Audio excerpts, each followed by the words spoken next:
Arwa binti Uwais ini, ya, Arwa binti Uwais ini seorang wanita yang tinggal di Madinah pada saat itu dan dia membeli tanah. Jadi Sa'id bin Zaid, saya mulai dari Sa'id bin Zaid ini radhiyallahu anhu waktu jadi gubernur lalu dia merasa ada kemewahan, istana-istana besar, pakaian mewah, jadi gubernur di Syam. Orang-orang Bizantium ini biasa hidup dalam kemewahan gitu kan. Dia tidak mau lagi, dia turun. Dia minta kembali ke Madinah. Waktu kembali ke Madinah pun dia lihat muslimin sudah banyak ghanimah. Berubah, bukan seperti zaman Nabi SAW. Dan dia tidak suka itu. Maka dia pun pergi ke wilayah Aqiq namanya. Aqiq ini sebuah lembah, kurang lebih jaraknya 7 km dari Masjid Nabawi. Waktu itu masih tidak ada orang tinggal. Nanti di zaman Utsman bin Affan baru mulai penuh wilayah Aqiq itu. Dia tinggal di sana, dan di sana ada satu wanita yang bernama tadi Arwa binti Uwais. Arwa binti Uwais ini punya tanah di situ.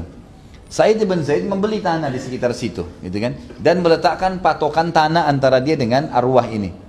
Ternyata datanglah angin yang besar pada saat itu sehingga membuat patokan tanah mereka tertimbun dengan tanah, jadi tidak jelas.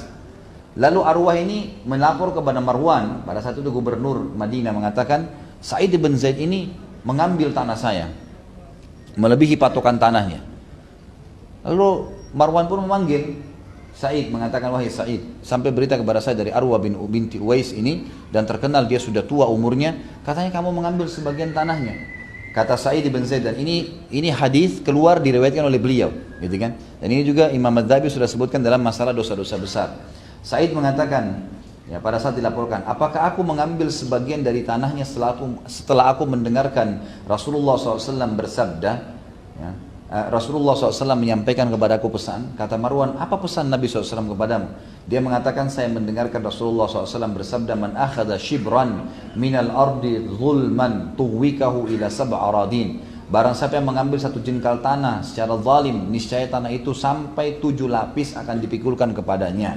Dan ada beberapa riwayat, dalam riwayat-riwayat sahih semuanya diriwayatkan oleh Sa'id bin Zaid berhubungan dengan hadis ini. Hadis ini dikatakan siapa yang mengambil satu jengkal tanah secara zalim, maka akan dikalungkan pada lehernya 7 lapis tanah pada hari kiamat sampai dihisapnya manusia. Kata Sa'id, masuk akalkah saya ingin mengambil alih tanah setelah saya dengar itu? Dan kau tahu siapa saya, wahai Marwan? Jadi kan gubernur Madinah pada saat itu. Lalu kata Sa'id, Marwan sempat diam. Kata Sa'id begini, wahai Marwan, saya punya bukti satu lagi. Kau nggak usah khawatir tentang saya ini benar.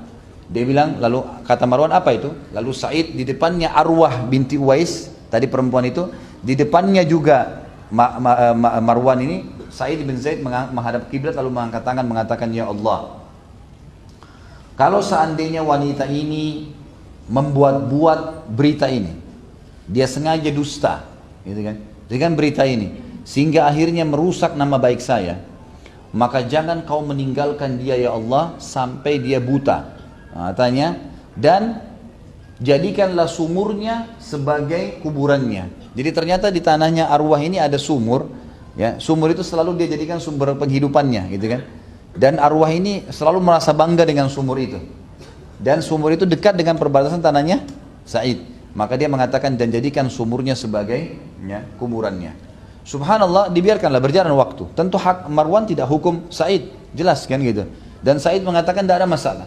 Kita biarin aja, kalau dia mau ambil tanah saya silakan diambil sebagian yang dia anggap itu. Berjalan waktu, subhanallah, datang banjir di Madinah.